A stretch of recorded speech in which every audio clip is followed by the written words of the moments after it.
নমস্কার বন্ধুরা, কেমন আছেন সবাই? আশা করি সবাই ভালো আছেন, সুস্থ আছেন, আর আমিও ভালো আছি। আজকে আমি আপনাদের সাথে আলু দিয়ে চিকেনের পাতলা ঝোলের একটা সিম্পল রেসিপি শেয়ার করব। আশা করি আপনাদের সবার ভালো লাগবে। তাহলে চলুন ভিডিওটা স্টার্ট করা যাক। তো আমি এখানে নিয়ে নিয়েছি প্রায় 500 গ্রাম মতন চিকেনটাকে খুব ভালো করে ম্যারিনেট করে আধ ঘন্টার জন্য রেখে দেব।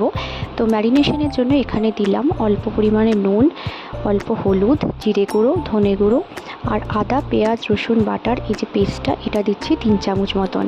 একটা টমেটোও কিন্তু এর সাথে পেস্ট করে দিয়েছিলাম।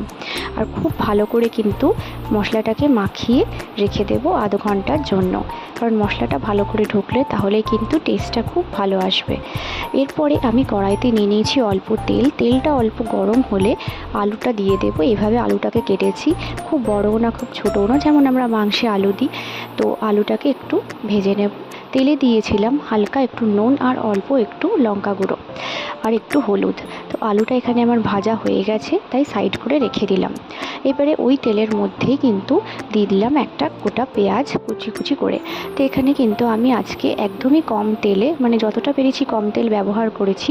কম তেলে আর মশলায় কি করে সুস্বাদু চিকেন বানানো যায় সেটাই শেয়ার করছি। তো পেঁয়াজটা একটু ভাজার পরে তারপরে কিন্তু যে ম্যারিনেট করা চিকেনটা ছিল সেটা দিয়ে দিচ্ছি, আর খুব ভালো করে কিন্তু একটু মিশিয়ে নেব। কোনো রকম এক্সট্রা কিন্তু এখানে আমি মশলা ব্যবহার করছি না, যতটা কম পেরেছি স্পাইসি করার চেষ্টা করেছি। আজকে একদম সিম্পলভাবে কিন্তু করেছি। আর নুন, হলুদ, লঙ্কা গুঁড়ো আর আদা রসুন বাটাটা আরেকটু পরিমাণে দিলাম, বেশি পরিমাণে না, কারণ একবার দেওয়া হয়েছে ম্যারিনেশনের সময়।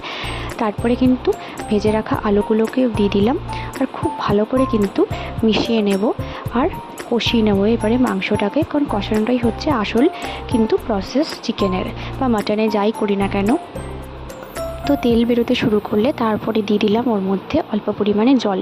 এখন অল্প জল দিয়ে এটাকে একটু কষাবো, প্রায় এই 10 মিনিট মতন একটু কষিয়ে তারপরে কিন্তু আরও একটু জল দেবো, কারণ এখানে আজকে করেছি চিকেনের ঝোল, পাতলা ঝোল, যাতে এটা হেলদিও হয় আর টেস্টিও হয়।